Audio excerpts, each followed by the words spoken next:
We look forward to it each and every week, just like you guys do. We get a chance to sit down and have a conversation with this man who joins us on the Emerald Queen Casino Sportsbook Hotline. Mark Schlereth is here with us. How are you, man? I am doing great. How are you guys doing? Doing great. Super. It's amazing how much better you feel as a football fan when you snap a losing streak. The Seahawks had lost 3 in a row. They did not look good. And they go into Atlanta, and I'm curious how much of a quality win you would say this is, because Atlanta was 4-2. They had won 3 in a row. They were putting up a bunch of points on their opponents, and the Seahawks go in on their home field and hold them to 14. To me, it's the best win of the season. We had some that were sort of qualifying, saying, well, Atlanta's not that great of a team, but I don't know. That to me is a great win. What do you think? No, I thought it was a really big-time win. I mean, Atlanta's been scoring points. Kirk Cousins has been playing great. And I think they're an unbelievably talented team. I think Tyler Allgeier's a great back. Obviously, Robinson's a great back. They've got a tight end in Pitts that can really play. Drake London can really – they're loaded, man. And they've got one of the top – if I was great in offensive lines, I'd give them their offensive line a top 5 group. With Lindstrom and some of the other guys. They have Matthews. And so, they're a really good offensive football team. They've got some really good defenders as well. So to go in there and to be able to win on the road and hold them to 14 points, I thought that was a big-time performance by the Seahawks. Hey, Mark, did you get a chance to – we've been talking quite a bit about the right side of the line, and Christian Haynes, who's a fourth-rounder out of UConn basketball school, and then, you've got the kid from Findlay, Michael Jarrell, which we've been making kind of a big deal about because he played really pretty well considering, he's a Division II rookie coming in. I don't know if you got a chance to see those two guys play, but – that was pretty. It was pretty cool to see those two guys out there, and I don't know how much did you pay some attention to those guys?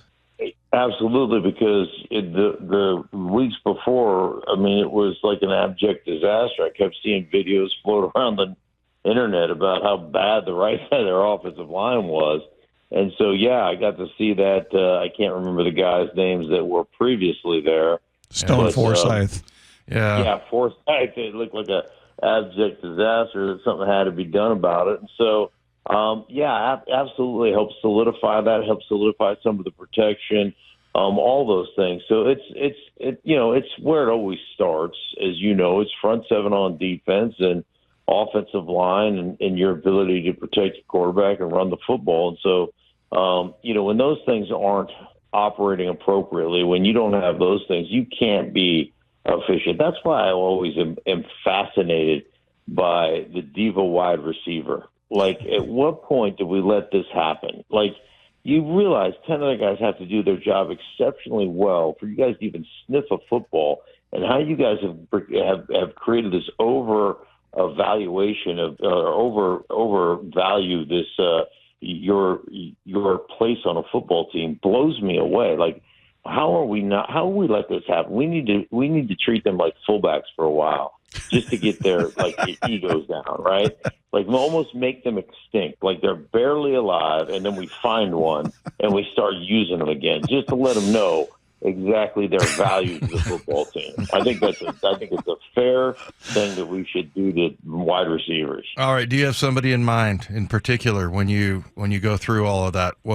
Which player or players are you thinking about as you? Yeah, well, guys like Stephon Diggs, guys that just that throw a conniption. All of a sudden George Pickens is happy again. When he was, a week before when they were more of a run offense in Pittsburgh, he's walking off the ball. He's totally disinterested in running routes. Oh, but now we throw a couple deep balls and he makes a one-handed catch and. And not only that, come on, that guy can't be that bright. It's supposed to be a trade secret that Russell Wilson's going to start, and they ask him, I've been really working. It's going to be fun to watch Russ get his first stuff. You moron. This guy can't be that bright.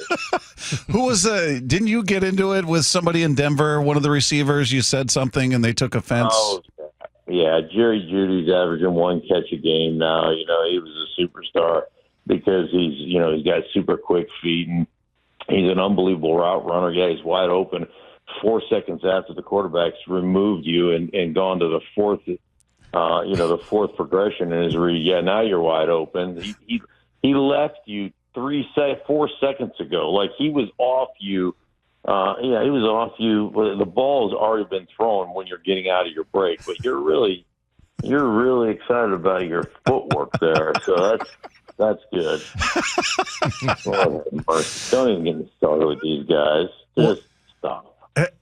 Do you have a sense of Dave and I were just talking about this team, and here they are sitting atop the NFC West at 4-3, and they just, quality win here. Yet we're looking at that loss to the Giants going, how do you explain that? You just fast forward a week, and all of a sudden Daniel Jones, who looked like a world beater, gets benched in his game. They put up 3 points total, yet they just had their way, and he had his way with the Seahawks. How do you explain that on their home field, no less? Yeah, sometimes it's just about the matchup. What do they always say? Let styles make fights. Yep. Sometimes no rhyme, no reason. Sometimes their player, their scheme, their whatever just match up well with you. When I first came to the NFC East years and years ago, when I played for the Redskins at the time, we could never beat the Giants. My first 2 years in the league, we never sniffed the Giants. And, Philadelphia Eagles had the number 1 defense in football, and we always could beat the Eagles. And then the Giants could never beat the Eagles. And so at the end of the day, we'd all play each other, and everybody would be 2-2. It was the craziest thing, but it was just the way, our scheme and the way we ran our scheme matched up really well with the Eagles, but it didn't match up with the Giants. And so that stuff is always kind of one of those head scratchers. And I think also, you play a Giants team, you see them on a team, you see, hey, they don't look very competent or whatever. We don't, and it plays in. It's human nature, to almost let your guard down, and then all of a sudden you get punched in the mouth. I will say this about the Giants: they're not the most talented group, but they're a physical group, and their defense is a real physical group, and so they play with some pride and whatnot. But yeah, it's just one of those things. It's a head scratcher sometimes that those things happen to you. Mark, I just got a text from the Seahawks, and there's somebody that's writing an article or something about Dexter Lawrence. Sexy Dexy is his nickname on Pro Football Reference. Yeah. But I guess he's having this incredible year. I mean, we saw him here and was kind of comparing him to Cortez Kennedy. And I was like, whoa. But, I don't know how well he's playing. How much have you watched him? Do you think that that's a viable comparison? Yeah, no, Dexter Lawrence is like a big physical, you ain't moving Dexter Lawrence. Cortez. He's 340. 340 pounds. Cortez a ton. Cortez, he God rest his soul, I love Cortez. He may have had the worst body in the history of the National Football League. Correct. He's just a terrible-looking body, soft. And, and you looked at him like he was kind of this big rotund guy. He was one of the lightest on his feet, most athletic dudes you have ever played against. And so we used to, on the backside of all our wide handoff stuff, we used to cut everybody, right? And you know how Alex Gibbs, my offensive line coach, was just yelling and screaming at everybody and just cussing you out every chance he got, right? Mm-hmm. And so we go to play them in Seattle. And so on the backside, any wide handoff, so for me as a left guard, anything that was 18 handoff, we were supposed to cut that backside defensive tackle.